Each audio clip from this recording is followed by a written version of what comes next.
Janeiro de 1943. Segunda Guerra Mundial. Os aliados derrotaram as forças do Eixo no norte da África. E a campanha alemã em Stalingrado foi um desastre. A maré da guerra está virando e a iniciativa está passando das mãos do Eixo para os aliados. Agora, eles planejam invadir a Europa. Até então, a fortaleza que os nazistas consideravam impenetrável. Hitler está preocupado. Enquanto ele reposiciona suas tropas no grande tabuleiro da guerra, uma pergunta não sai de sua cabeça: por onde eles virão? Olá pessoal, Everton Araújo aqui, bem-vindos a mais um vídeo. Se o storytelling está presente na política e a guerra não é outra coisa senão a política por outros meios, então a arte de contar histórias também está nas trincheiras. Hoje vamos falar sobre como os aliados deram uma aula de storytelling nos alemães, contando uma história que foi fundamental para a invasão da Sicília e libertar a Itália. Então fique nesse vídeo e você vai descobrir como uma verdadeira história de espionagem mudou o curso da Segunda Guerra Mundial.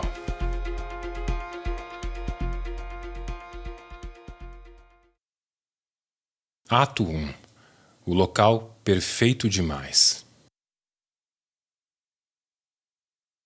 Em janeiro de 1943, os líderes dos aliados se reuniram na Conferência de Casablanca e decidiram que o próximo passo seria a invasão da Sicília, na Itália.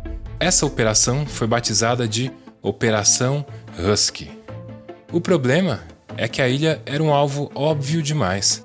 Se eles simplesmente atacassem, seria um massacre, pois os alemães estavam esperando por eles nas praias. Em uma luta, os lutadores estão sempre usando fintas para mascarar o verdadeiro golpe. O adversário pode lançar 2 jabs de esquerda para testar sua reação, mas na hora que você está esperando o terceiro, vem um poderoso cruzado de direita que te deixa inconsciente. A guerra funciona da mesma maneira, por isso era necessário uma enganação, uma finta, e daí veio a ideia de lançar um jab para enganar o Eixo. Esse movimento ficou conhecido como Operação Mincemeat. Mas o desafio era duplo: como fazer Hitler ignorar o óbvio? E mais importante, qual isca seria boa o bastante para fazê-lo mover todo o seu exército? O alvo escolhido para a finta seria a Grécia. O motivo? Hitler tinha medo que os aliados usassem a Grécia e os Balcãs como uma porta de entrada para a Europa, permitindo um avanço em direção à Áustria e ao sul da Alemanha, ou até mesmo cortando o suprimento de petróleo vital vindo da Romênia.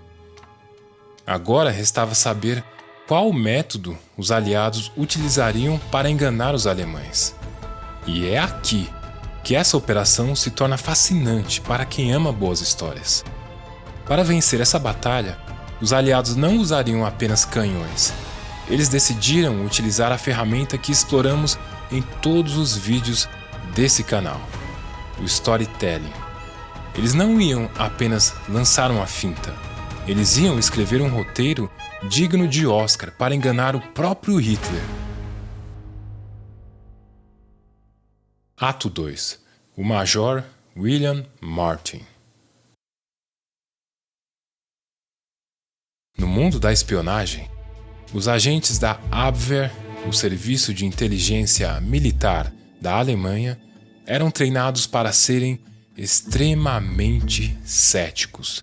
Se a inteligência britânica apenas deixasse uma maleta ser roubada ou vazasse a informação por um agente duplo, eles desconfiariam imediatamente de uma armadilha. Eles se debruçariam sob 2 perguntas: eu roubei ou eles me deixaram roubar essa maleta? Essa informação foi interceptada ou eles queriam que chegasse até mim? A mentira estaria pressionada nesse looping e a história acabaria aqui. Se você quiser que alguém acredite em uma grande mentira, você precisa construí-la nos detalhes. Como diz o historiador Ben McIntyre, a enganação é um tipo de sedução. No amor e na guerra, no adultério e na espionagem, o engano só prevalece se a pessoa enganada estiver disposta, de alguma forma, a ser enganada. Era preciso que a Abwehr enxergasse valor na informação, trabalhando para descobrir sobre a invasão por conta própria. O esforço deles ajudaria a suspender a crença de que era uma armadilha. Documentos falsos não seriam o bastante para essa farsa. Seria necessário vestir com pele humana a informação. A Operação Mincemeat precisava de um protagonista para contar essa história. Um homem com nome e sobrenome, que tinha paixões, hobbies e sonhos, que também tinha medo, mas isso não o impedia de agir. Ele estava apaixonado e pretendia se casar com sua amada. Mas havia um detalhe crucial. Esse homem nunca existiu. Pelo menos, não entre os vivos.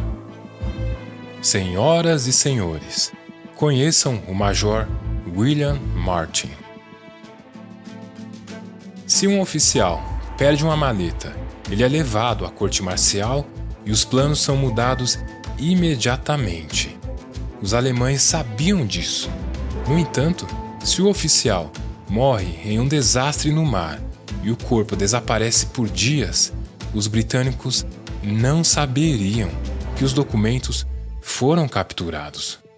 Isso dava aos alemães a confiança de que estavam lendo algo que os britânicos achavam que ainda era um segredo. Eles pensariam que estavam um passo à frente. O Major William Martin era uma obra de ficção, um roteiro escrito por agentes da inteligência britânica que precisavam de um herói, mas só tinham um cadáver. A ideia de usar um cadáver não surgiu do nada. Ela foi inspirada na sugestão número 28 de um documento chamado Memorando da Truta, escrito anos antes por um jovem oficial da inteligência naval, Ian Fleming. Ele comparava a espionagem à pesca. Você precisa oferecer a isca certa para o peixe morder o anzol. Mal sabia ele que, anos mais tarde, essa metáfora ganharia vida e morte com o Major Martin. Dizem que os mortos não contam histórias, mas o nosso conta, e muita. Por isso a estratégia de utilizar um corpo é tão genial. O MI5 e MI6, os departamentos responsáveis pelo Serviço de Inteligência Britânica, conheciam muito bem a meticulosidade da Abwehr. Eles sabiam que os alemães revirariam cada bolso do cadáver. Por isso, os roteiristas dessa operação começaram a preencher a vida do Major Martin com o que eles chamavam de resíduos de vida. No bolso de seu uniforme, eles não colocaram apenas os planos de guerra dos aliados.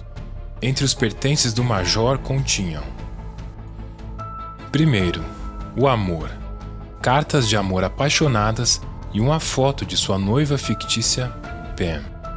Segundo, as dívidas, uma carta de cobrança do Banco Lloyds para mostrar que ele era um homem comum, devendo boletos como você e eu. Terceiro, a rotina, ingressos usados de teatro e uma nota fiscal de uma joalheria para um anel de noivado. Eles criaram uma vida tão humana e trivial que seria impossível para um analista alemão pensar que aquilo era uma montagem. Talvez ele confundisse a própria vida com a do cadáver enquanto analisava as informações. Mas havia um pequeno problema técnico. Para essa história chegar até Hitler, eles precisavam de um corpo. E não podia ser qualquer corpo. Tinha que ser alguém que parecesse ter morrido em um acidente de avião no mar. E que ninguém fosse sentir falta. Aqui a história deixa de ser um filme de James Bond e ganha tons mais sombrios. No mundo real, não existia um Major Martin. Existia Glyndŵr Michael. Glyndŵr não era um herói de guerra. Ele era apenas um homem solitário, um sem-teto galês que morreu em Londres após ingerir veneno de rato, provavelmente por acidente ou por puro desespero. Ele não tinha família, não tinha posses e não tinha ninguém para reivindicar o corpo. Para a inteligência britânica, ele era a página em branco perfeita. O indigente Glyndŵr Michael se tornaria o herói de guerra Major William Martin. O patologista Sir Bernard Spilsbury avisou: para enganar os médicos alemães, o corpo precisava parecer que tinha morrido de hipotermia e afogamento após uma queda de avião. O veneno de rato agia de forma lenta no organismo, deixando fluido nos pulmões que poderiam passar por um afogamento real em uma autópsia rápida. É irônico, não é? O destino de milhares de soldados que cruzariam o Mediterrâneo nas barcaças de invasão da Operação Husky dependia agora de um homem que, em vida, foi ignorado por todos. O nome da operação, mincemeat, ou carne moída, parecia uma piada de mau gosto dos espiões britânicos. Mas, na verdade, na lógica da guerra, nomes de operações deveriam ser aleatórios para não dar pistas. A ironia é que, para o Major Martin, o nome acabou sendo uma descrição literal e sombria de seu papel. Ele era a matéria-prima de uma das maiores farsas da história. O corpo de Glyndŵr foi colocado em uma câmara frigorífica, enquanto os agentes Charles Cholmondeley e Ewan Montague, os diretores dessa peça, terminavam de vestir o personagem. Eles chegaram ao ponto de usar o uniforme do Major Martin por semanas, para que as roupas não parecessem novas demais, para que tivessem o cheiro e o desgaste de um oficial de verdade. Com o personagem criado e o corpo preparado, restava uma decisão final: onde o corpo do Major seria encontrado? Não podia ser em qualquer lugar. Tinha que ser na Espanha, mais especificamente na costa de Huelva. Mas por que a Espanha? Bom, a Espanha era oficialmente neutra, mas na prática era um ninho de espiões nazistas. Os britânicos conheciam muito bem o inimigo que operava ali: Adolf Klaus, um agente alemão extremamente eficiente. Eles sabiam que se o corpo de um oficial britânico aparecesse naquela praia, a polícia espanhola, simpatizante de Hitler, não hesitaria em chamar os alemães para darem uma olhadinha na maleta do Major antes de devolvê-la. Além da política, havia a ciência. Huelva ficava na rota de voo entre a Inglaterra e o norte da África. Um acidente aéreo ali era perfeitamente plausível. Os britânicos estudaram as marés, o vento e as correntes marítimas com precisão matemática.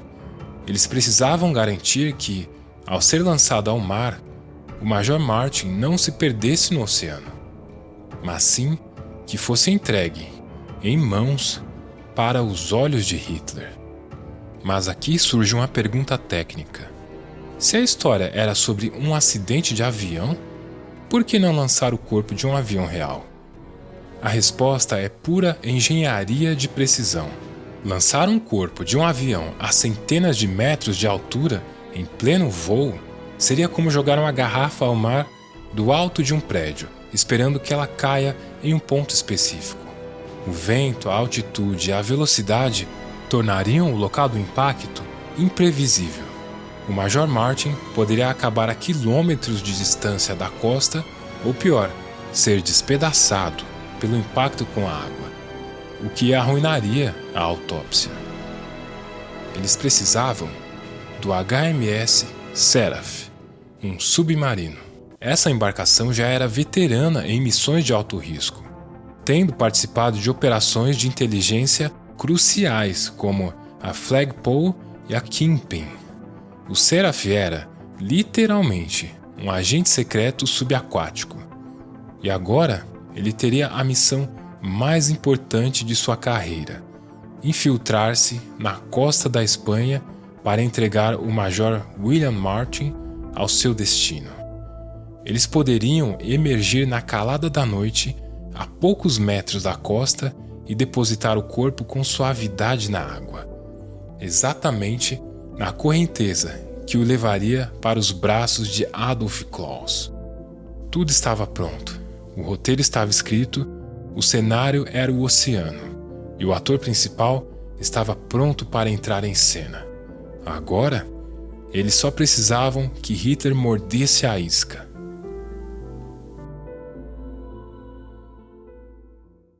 Ato 3. Homem ao mar. Madrugada de 30 de abril de 1943. O submarino HMS Seraph emerge silenciosamente a apenas 1.600 metros da costa de Huelva, na Espanha. Apenas os oficiais superiores sabiam o que havia dentro daquele cilindro metálico marcado como equipamento óptico. Eles abrem o recipiente, retiram o corpo de Glyndŵr, agora Major Martin, e inflam seu colete salva-vidas.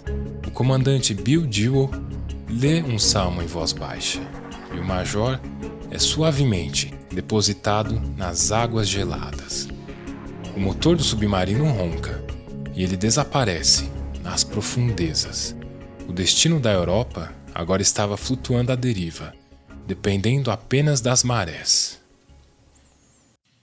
Pela manhã, um pescador de sardinhas local encontra o corpo. A engrenagem que os britânicos montaram começa a girar exatamente como previsto. As autoridades espanholas recuperaram a maleta e, apesar dos pedidos protocolares da embaixada britânica para que ela fosse devolvida intacta, os documentos vazam para o agente alemão Adolf Claus. Em Berlim, os analistas da Abwehr devoram as cartas e reviram cada bolso do cadáver. Eles veem as fotos da noiva Pam, veem as dívidas no banco e, finalmente, veem os planos para a invasão da Grécia. A história do Major Martin era tão convincente que ninguém ousou dizer que era falsa. Lembra que eu falei sobre o looping da mentira? Aqui está o golpe de mestre.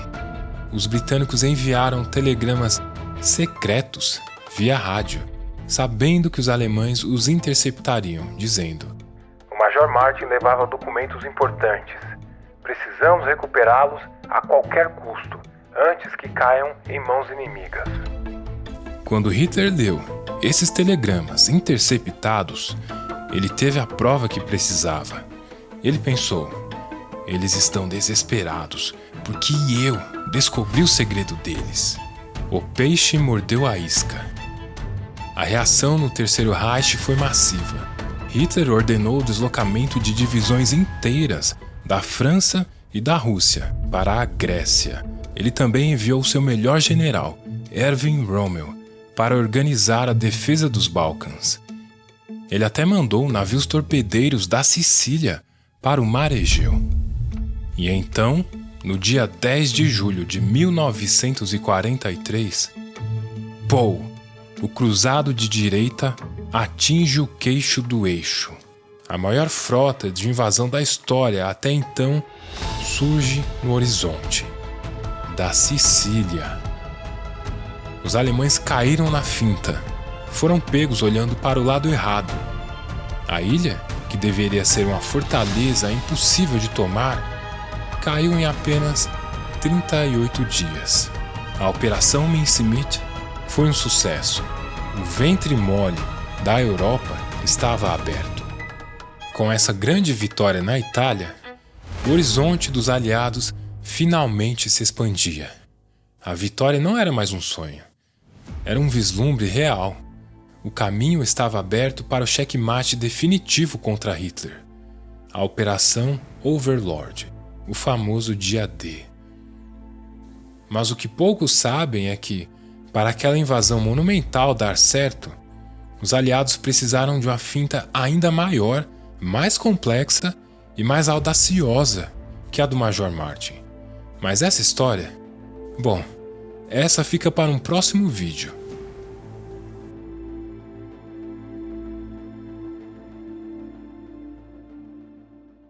A Operação Mincemeat provou que, na guerra, a narrativa certa pode ser mais poderosa do que uma divisão de tanques. Glindur Michael, o homem que foi um anônimo em vida, tornou-se o herói que foi responsável por salvar milhares de soldados da morte. No final das contas, uma batalha pode ser decidida por quem atira melhor. Mas a guerra, ela é vencida por quem conta a história mais convincente. A Operação Mincemeat também serviu para reconhecer o talento de grandes contadores de histórias, como os agentes Charles Cholmondeley e Ewen Montagu. Sem a genialidade desses dois, essa história não existiria. Lembra do Ian Fleming, do Memorando da Truta? Mais tarde, ele seria reconhecido como o criador de um agente secreto que seria referência em histórias de espionagem.